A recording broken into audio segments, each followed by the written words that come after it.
அழகான கிராமத்தை காட்டுவதற்காக தமிழ் சினிமாவில் கேமராக்கள் திரும்புவது பொள்ளாச்சியை நோக்கினான். பசுமையும் செழிப்பும் நிறைந்த பொள்ளாச்சி கடந்த 2 வருடங்களுக்கு முன் தமிழகத்தை அதிர்ச்சிக்குள்ளாக்கிய ஊராக மாறிப்போனது. பொள்ளாச்சியில் இருக்கும் குட்டி கிராமம் சின்னப்பம்பாளையம்.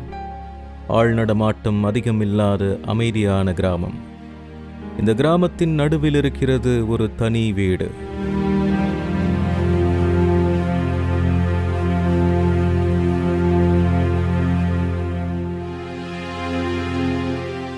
இந்த வீட்டின் சிறிய அறைக்குள் நடந்த சம்பவம்தான் தமிழ்நாட்டையே உலுக்கி போட்டது.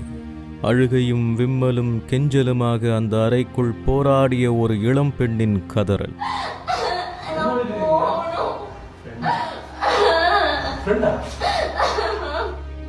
மகள்களை பெற்ற அப்பாக்களை மட்டுமல்ல, எல்லோரையும் ஒரு கணம் ஸ்தம்பிக்க வைத்தது. 2 வருடங்கள் கழிந்துவிட்ட நிலையிலும் யாருக்கும் அது மறக்கவே இல்லை. ரொம்ப கஷ்டமா இருந்தது. நம்மலாம் இந்த நாட்டில் இருக்கிறோமா இல்லை வேற எங்கேயாவது இருக்கிறோமோ, ஒரு தீவில் அடிச்சு வச்சிருக்கிறாங்களோ அந்த மாதிரியெல்லாம் நம்மளுக்கு தோணுது. பாவமாக இருந்தது, சொல்லவே முடியல. பப்ளிக் ஆச்சேன்னு சொல்லி பார்க்கல, இல்லைன்னா அழுகே தான் வருது எங்களுக்கு. அந்த மாதிரியெல்லாம் எனக்கு முடியல. அந்த மாதிரிலாம் இருந்தது. அந்த பொண்ணு கதறது இன்னும் இப்போ சொல்ல பார்த்து இன்னும் அந்த ஞாபகம் திரும்பி வருது எங்களுக்கு. பொள்ளாச்சி பாலியல் வழக்கு 2 வருட இடைவெளிக்கு பின் மீண்டும் சூடுபிடிக்க தொடங்கியுள்ளது. விசாரணை, கைது, ஆர்ப்பாட்டம் என மீடியாக்கள் பரபரப்பாகி இருக்கிறது. இந்த நிலையில் பொள்ளாச்சி பாலியல் வழக்கை திரும்பி பார்க்கையில் அது கடந்து வந்த பாதை பெரும் ஏமாற்றத்தை ஏற்படுத்துகிறது. ஊடகத்திலேயோ மற்றவங்களோ இந்த சம்பவம் எப்படி நடந்தது சொல்லுங்க அப்படின்னா சொல்லக்கூடிய அளவுக்கு இன்னும் விசாரணையே நடக்கல. அது ஆரம்பத்துல துவக்கத்துல எங்க உட்கார்ந்து இருந்ததோ அதே இடத்துலதான் பிரச்சனை உட்கார்ந்து இருக்கு. சிபிஐ விசாரணை கூட துவக்க நிலையிலே தான் இருக்கு. 2019 வருடம் பிப்ரவரி மாதம் 25ஆம் தேதி செய்தித்தாள்களில் ஒரு பெட்டி செய்தி போல் முதலில் வெளிவந்தது. அப்போது அதிகம் அது கவனிப்புக்கு உள்ளாகவில்லை. ஆனால் அதன் பின் நடந்த சம்பவங்கள் தமிழக மக்களிடம் பெரும் கோபத்தை ஏற்படுத்தியது.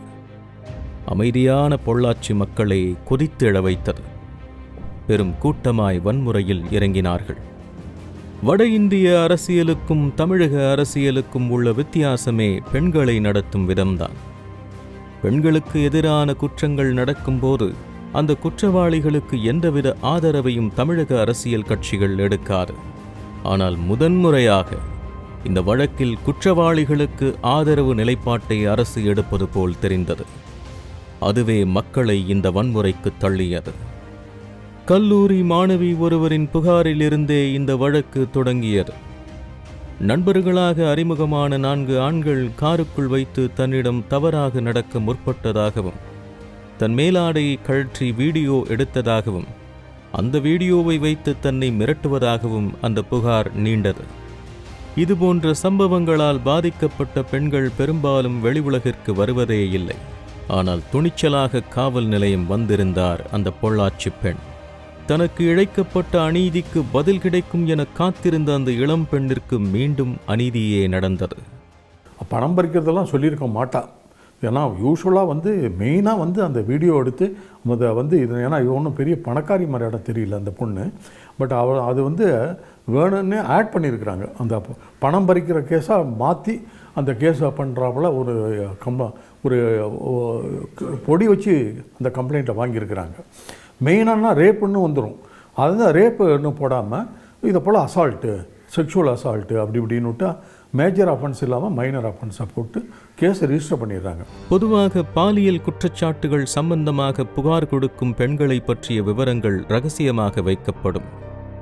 டெல்லி பாலியல் பலாத்காரத்தால் இறந்து போன பெண்ணின் பெயரை நிர்பயா என வைத்து ரகசியம் காக்கப்பட்டது. ஆனால் பொள்ளாச்சியில் எல்லாம் தலைகீழாக நடந்தது. தனி மனித உணர்வில் நடக்கக்கூடிய குற்றங்கள் என்று வருகிற பொழுது அதுல அந்த பெண் பாதிக்கப்பட்ட பெண்ணுக்கு எந்த அளவுக்கு நியாயத்தை வழங்குகிறார்கள், அந்த அரசியல் கட்சி வழங்குகிறது அப்படின்னு பார்த்துதான் அவங்க பெண் சம்பந்தப்பட்ட பிரச்சனையில் நிலைப்பாட்டில் எவ்வாறு இருக்கிறார்கள் என்பதை தெரிந்து கொள்ள முடியும். அந்த குற்றவாளிக்கு பின்னாடி சாதி இருக்கலாம், மதம் இருக்கலாம், அரசியல் கட்சி சார்பு இருக்கலாம், யாராக இருந்தாலும் அவன் குற்றவாளி. அந்த குற்றவாளியை கொண்டு வருவதில் காவல்துறையினுடைய செயல்பாட்டை பொறுத்துதான் அந்த அரசில் வைக்கக்கூடிய கட்சியினுடைய பெண் நிலைப்பாடு தெரியும். குற்றவாளிகளுக்கு புகார் கொடுத்த பெண்ணை பற்றிய விவரங்கள் தெரிந்திருந்தன.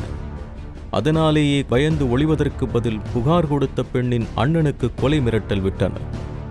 புகாரை திரும்பப் பெறச் சொல்லி தாக்கியிருக்கின்றனர். அடிவாங்கிய பெண்ணின் அண்ணன் பிப்ரவரி 26ஆம் நாள் காவல் நிலையத்தில் மீண்டும் ஒரு புகாரை கொடுத்தார். ஃபர்ஸ்ட் கேஸில் அவளேவே வந்து கொடுத்துட்றான். அது வந்து எந்த பொலிட்டீஷியனையும் தூண்டி கொடுக்கல. ஆனால் ரெண்டாவது அடித்தது தான் அவன் வந்து போலீஸுக்கு பாதுகாப்பு ஒரு ஆதிக்கம் இருக்கணும், இல்லைன்னா பொலிட்டீஷியன் ஆதரவு இருக்கணும், ரூலிங் பொலிட்டீஷியன். அப்படித்தான் அவனுங்க போய் அடிக்க முடியும், இல்லைன்னா சாதாரணமாக அடிக்க முடியாது.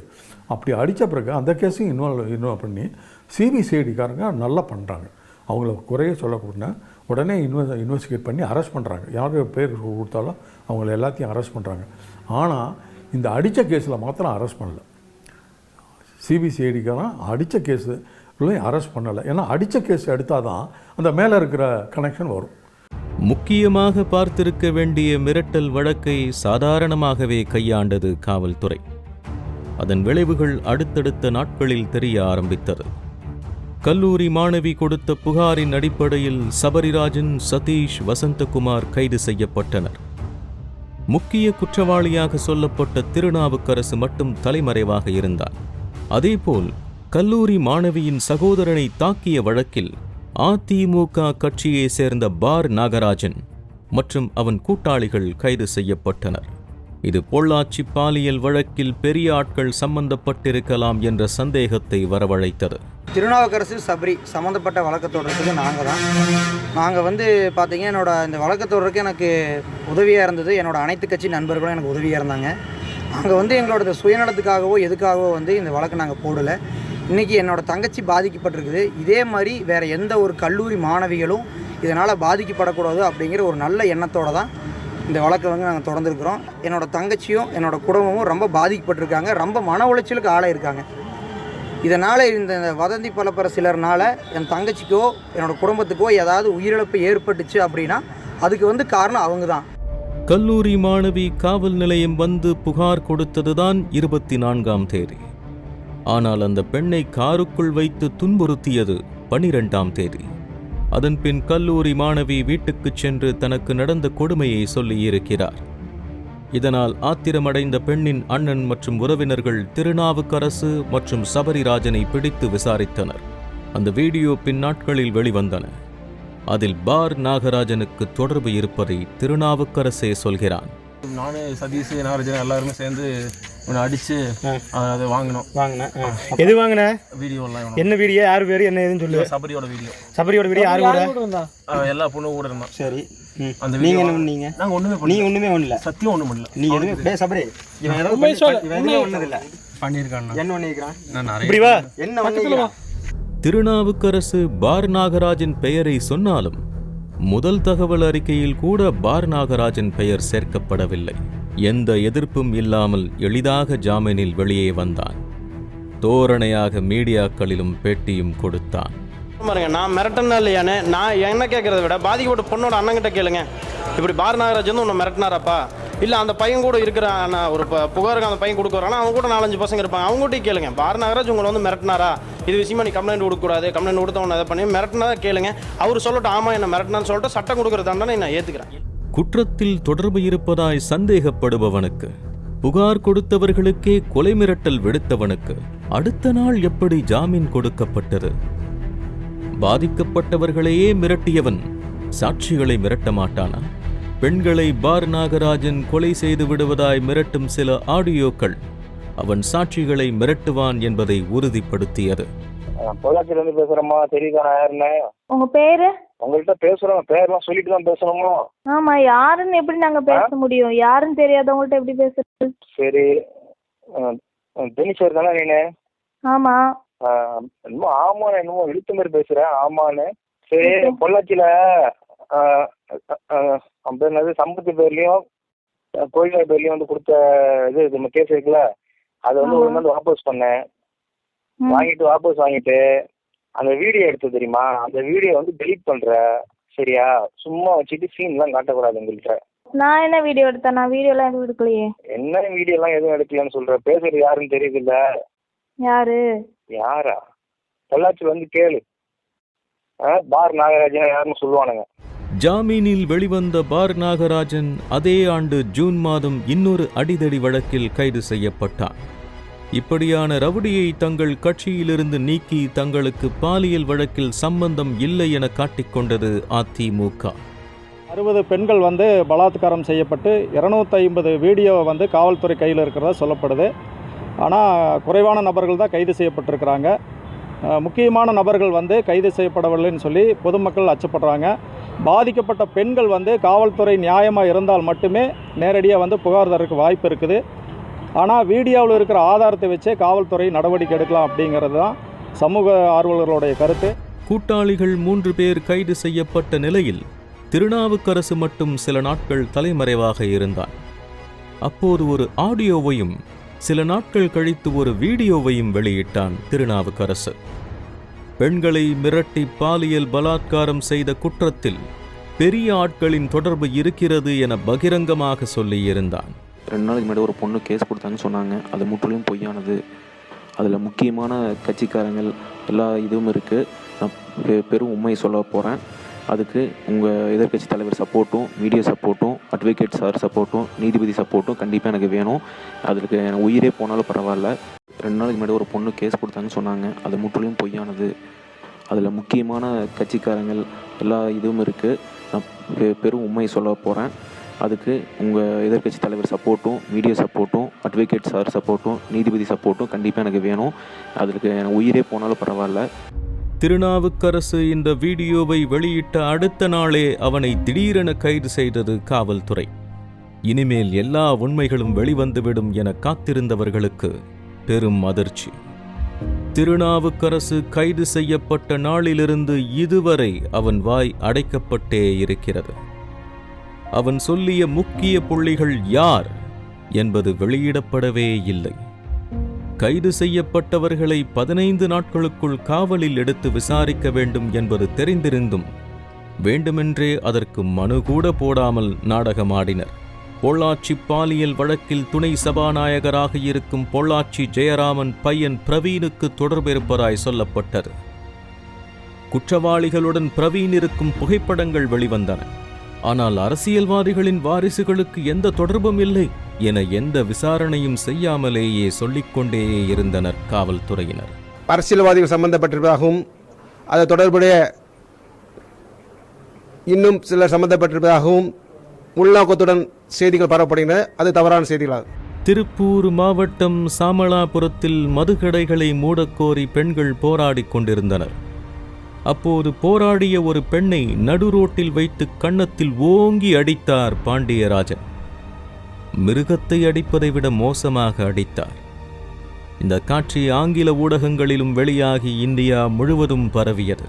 அதேபோல் பணியிலிருந்த பெண் எஸ்ஐ ஒருவரிடம் தவறாக நடந்து கொண்டவர் உதவி ஆணையராக இருந்த ஜெயராமன். பெண்களிடம் மோசமாக நடந்து கொண்ட இவர்களை பாலியல் குற்றச்சாட்டை விசாரிக்கச் சொன்னால் எப்படி விசாரிப்பார்கள்? புகார் கொடுத்த பெண்ணின் விவரத்தையே பொதுவெளியில் பகிரங்கமாக வெளியிட்டனர். பத்திரிகைகள், பெண்கள் அமைப்புகள் இதற்கு கண்டனம் தெரிவித்த போதும் அடுத்தடுத்து 3 முறை அந்த பெண்களின் விவரங்களை வெளியிட்டனர். பாதிக்கப்பட்ட மற்ற பெண்கள் வெளிவந்துவிடக் கூடாது என்பதற்கான மிரட்டல் போலவே இருந்தது. கடந்த வாரம் பொள்ளாச்சியில் வெளியிட்ட பிரஸ் ரிலீஸ்ல அந்த பொண்ணோட பேர் இருக்கு. அதை பார்த்த பல பேர் வந்து புகார் கொடுக்க வர தயாரா இல்லை அப்படின்னு சொல்லியிருக்காங்கன்னு சொல்றாங்க. இதை நாங்கள் எப்படி எடுத்துக்கிறது? இது தவறுதலாக நடந்த நிகழ்வு தான். தவறுக்காக வருந்துகிறோம். எஸ்பி பாண்டியராஜனின் இந்த அலட்சியமான பதிலே அவர் இந்த வழக்கை கையாண்ட விதத்தை காட்டியது. அவர் சொன்னது நான் தவறு தான் ஒன்று நான் ஒத்துக்கிறேன். அதே கவர்மெண்ட் ஆஃப் தமிழ்நாடு நோட்டிஃபிகேஷன் கொடுத்து சிபிஐக்கு போடுது. அதுலேயும் வந்து அந்த பெண் பேர் இருக்குது. ஸோ இப்போ எஸ்பி தான் ஒரு தெரியாமல் சொல்லிட்டாங்கன்னா ஹோம் செக்ரட்டரி, அதாவது இது அப்பயும் அந்த கெசட்டில் ட்ரான்ஸ்ஃபர் பண்ணுற நோட்டிஃபிகேஷன்லேயும் அந்த பெண்ணு போடுறாங்க. அதுக்கு எதிர்த்து குரல் கொடுத்த பிறகு அப்புறம் அமெண்ட் பண்ணுறாங்க அந்த பெண்ணுடைய பேரை நீக்கி. அப்போனா கவர்மெண்ட்டு, அந்த ரூலிங் பார்ட்டி கவர்மெண்ட்டும் இதில் வந்து இந்த பெண்ணோட பேர் போட்டுடணும் அப்படின்னு ஒரு அவங்களுக்கும் தெரியாதா, சட்டம்லாம் தெரியாதா, வேணும்னு போடுறாங்க. ஏன்னா அந்த பொண்ணை வந்து எப்படியாவது பப்ளிசிட்டி பண்ணிடணும், மற்ற பெண்கள் வரக்கூடாது அப்படின்ற ஒரு பயம் ஒரு த்ரெட்டை இன்டைரக்டாக கொடுக்குறாங்க. காவல்துறையும் அரசும் சேர்ந்து கொண்டு யாரையோ காப்பாற்ற ஏமாற்று வேலை செய்து கொண்டிருந்த நேரத்தில்தான் மார்ச் மாதம் 2வது வாரத்தில் அந்த வீடியோ வெளியானது. திருநாவுக்கரசுவின் வீட்டிலிருந்த சிறிய அறையில் எடுக்கப்பட்ட அந்த வீடியோ தமிழகத்தையே உலுக்கியது. ஏற்கனவே அரசின் செயல்பாடுகளில் கோபம் கொண்டிருந்த மக்கள் போராடத் தொடங்கினர். பார் நாகராஜனின் பாரை அடித்து நொறுக்கினார்கள். மாணவர்கள், வழக்கறிஞர்கள் என தமிழகம் முழுவதும் போராட்டம் வெடித்தது. குற்றவாளிகளை தண்டிப்பதற்கு பதிலாக போராடுபவர்களை தண்டித்தது தமிழக அரசு. சில மாதங்களுக்கு முன்பு தெலுங்கானாவில் பெண் மருத்துவர் பாலியல் பலாத்காரம் செய்து கொல்லப்பட்ட போது குற்றவாளிகளை சுட்டுக் கொன்றது தெலுங்கானா அரசு. இங்கே சுட்டுக் கொள்ள வேண்டாம், குற்றவாளிகளுக்கு ஆதரவளிக்காமலாவது இருந்திருக்கலாம். இத்தனைக்கும் தமிழக அமைச்சர்களில் வேலுமணி, தங்கமணி, செங்கோட்டையன், ராதாகிருஷ்ணன், கருப்பண்ணன், எம்.ஆர். விஜயபாஸ்கர் என பெரும் அமைச்சர் பட்டாளமும், துணை சபாநாயகர் பொள்ளாச்சி ஜெயராமன், முதலமைச்சர் பழனிசாமி உட்பட கொங்கு பகுதியை சேர்ந்தவர்களே அதிகம் இருக்கிறார்கள். தமிழகத்தின் எங்கோ ஒரு மூலையில் இருப்பவருக்கே அந்த பெண்ணின் கதறல் வலித்தபோது தங்கள் வீட்டு பிள்ளைகளின் கதறல் இவர்கள் காதுகளில் கேட்காமல் போனது ஏனோ தெரியவில்லை.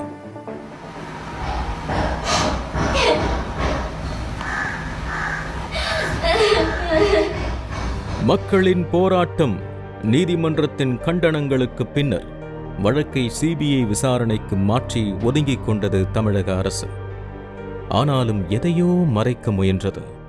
இந்த பெண் கொடுத்த கம்ப்ளைண்ட்டால் வந்துட்ட பிறகு யாரை மறைக்க முடியுமோ, யாரை காப்பாற்ற முடியுமோ அந்த காவல்துறை ஆகப்பட்டது அவங்கள மாத்திரம் தள்ளி வச்சுட்டு ஆர்டினரி பர்சன் இது எல்லா கேஸ்லையும் நடக்கிறது. உண்மையான குற்றவாளி கூட சிபிஐ இது போலீஸ்காரன் போட மாட்டான். ஒரு 4 பேரை சரண்டரை வச்சு அந்த கேஸை முடிக்கணும் அப்படின்றதுக்கோசரம் ஒரு போட்டுடுவாங்க. அதை போல் இந்த கிடைச்ச ஒரு 5 பேரை வச்சு இந்த கேஸை முடிக்கலாம் அப்படின்ன பிறகு ஒரு நடந்திருக்கு. சிபிஐயும் அதே டோனில் போயிருக்கு. சிபிஐயும் அந்த வழக்கெடுத்து மறுபடியும் ஏதாவது கொண்டு வருவாங்களான்னு மக்கள் எதிர்பார்த்தார்கள். ஆனால் அது இல்லை. நீதிமன்றத்திற்கு வந்திருந்த திருநாவுக்கரசின் அம்மா தன் மகன் குற்றம் செய்யவில்லை, வேறு நபர்களை காப்பாற்ற தன் மகன் கைது செய்யப்படுவதாக அங்கிருந்தவர்களிடம் சண்டை போட்டார்.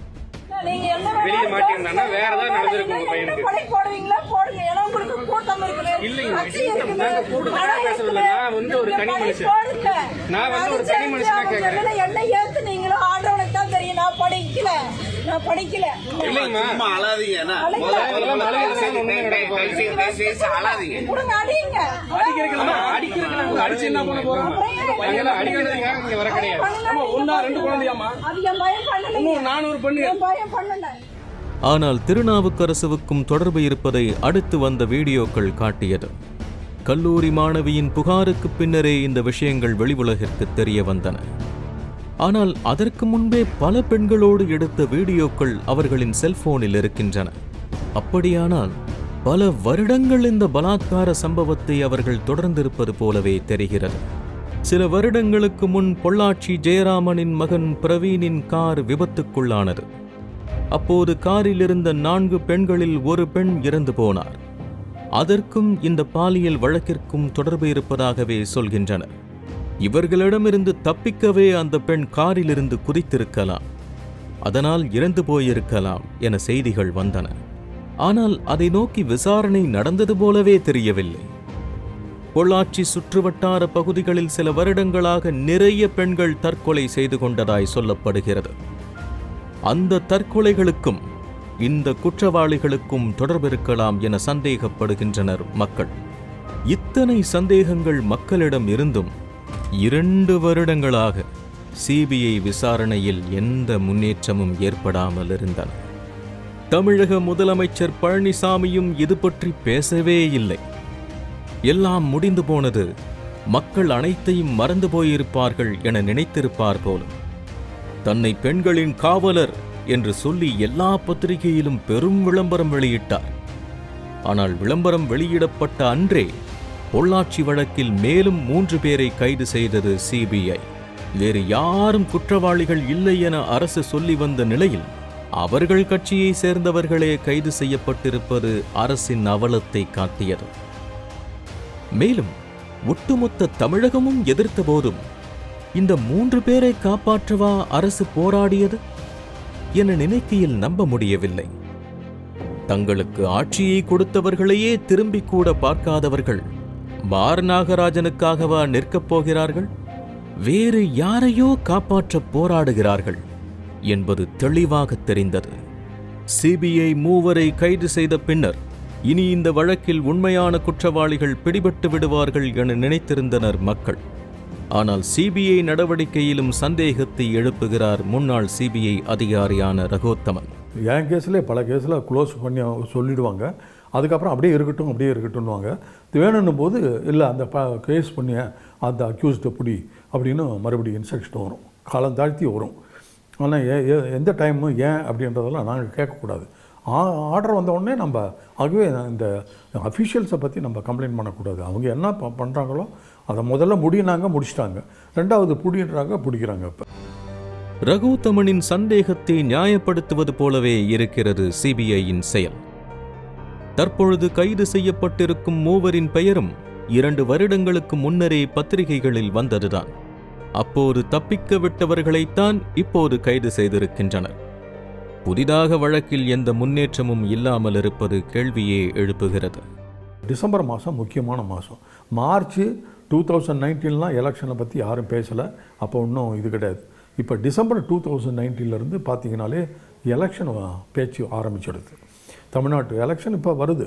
ஆகவே அதிலிருந்தே ஒரு இதாக இருக்கும். முக்கியமாக அதில் பல பிஜேபி தலைவர்கள்லாம் மெட்ராஸுக்கு வந்திருக்கிறாங்க, பேசியிருக்கிறாங்க. சீட்டு வாங்கிறதுக்கு அது பண்ணுறாப்புல ஒரு விதமான தாக்கம் இருக்குது. இது வந்து யூஸ்வலாக இல்லை. என்னோடய எக்ஸ்பீரியன்ஸில் நான் என்ன சொல்லுவேன், இந்த பழைய கேஸில் 4-5 பேர் வந்திருக்கிறாங்களே, அவங்க வந்து இன்வால்வ் ஆகியிருக்கிறாங்க அப்படின்னு நமக்கு தெரியுது, அதனால் அதை பண்ணுங்கப்பா அப்படின்னு மேலேருந்து உத்தரவு வரும். அப்போ இந்த தூசி தட்டி எடுக்கிறது பழக்கம் உண்டு. சிபிஐ முன்னாள் அதிகாரி ரகோத்தமன் சொல்வது போல் இப்போது நடந்திருக்கும் கைது நடவடிக்கை வெறும் தேர்தல் சீட்டை பெறுவதற்கான நாடகம் என்பது உண்மையெனில், சிறு அறைக்குள் பெண்களை நிர்வாணப்படுத்தி கதற கதற பெல்ட்டால் அடித்த கேடுகெட்டவர்களுக்கும் இவர்களுக்கும் எந்த வித்தியாசமும் கிடையாது.